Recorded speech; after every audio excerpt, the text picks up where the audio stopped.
தமிழகத்தில் குறிப்பிட்ட 4 டீலர்களிடம் மட்டும் VLTD கருவியை வாங்க வேண்டும் என்ற நிபந்தனையால் லாரி உரிமையாளர்கள் போர்க்கொடி தூக்கியுள்ளனர். இது தொடர்பான கூடுதல் தகவல்களோடு இணைகிறார் எமது செய்தி ஆசிரியர் வேல்ராஜ். வேல்ராஜ், முழு விவரங்கள் என்ன?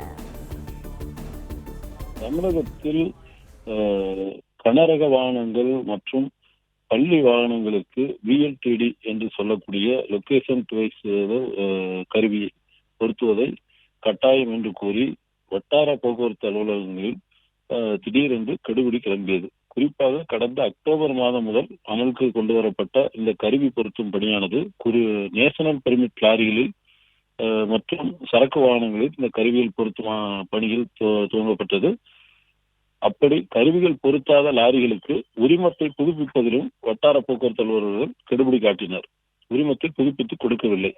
இதன் காரணமாக வெளி மாநிலங்களுக்கு சென்ற பல லாரிகள் அங்கே உரிமம் காலாவதியாகி இந்த கருவி பொருத்தாத காரணத்தினால் அங்கேயே அபராதத்துடன் நிற்கும் நிலை ஏற்பட்டது. மேலும் கூடுதல் கெடுபிடியாக பள்ளி வாகனங்களுக்கும் இந்த VLTD என்று சொல்லக்கூடிய இந்த லொகேஷன் கருவி பொருத்த வேண்டும் என்ற கட்டாயத்தை ஏற்படுத்தினர்.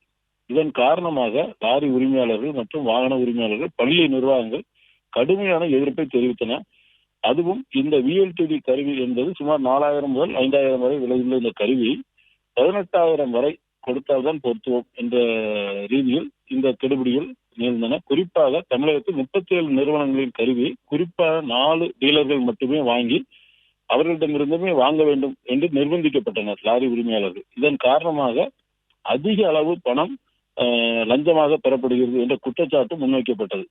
இந்த கடுமையான எதிர்ப்பை அடுத்து தற்போது கனரக வாகனங்களுக்கு VLTD என்று சொல்லக்கூடிய இந்த லொகேஷன் டிவைஸ் கருவி பொருத்துவது தற்காலிகமாக நிறுத்தி வைக்கப்பட்டிருக்கிறது. அதே போல பள்ளி வாகனங்களுக்கு VLTD கட்டாயம் இல்லை எனவும் அறிவிக்கப்பட்டிருக்கிறது.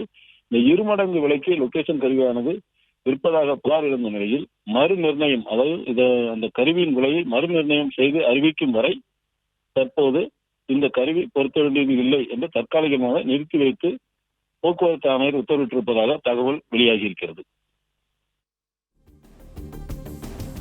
தகவல்களுக்கு நன்றி வேல்ராஜ். பிளே ஸ்டோர் மற்றும் ஆப் ஸ்டோரில் இருந்து பாலிமர் செயலியை QR கோடு மூலம் பதிவிறக்கம் செய்யுங்கள். செய்திகளை உடனுக்குடன் பெறுங்கள்.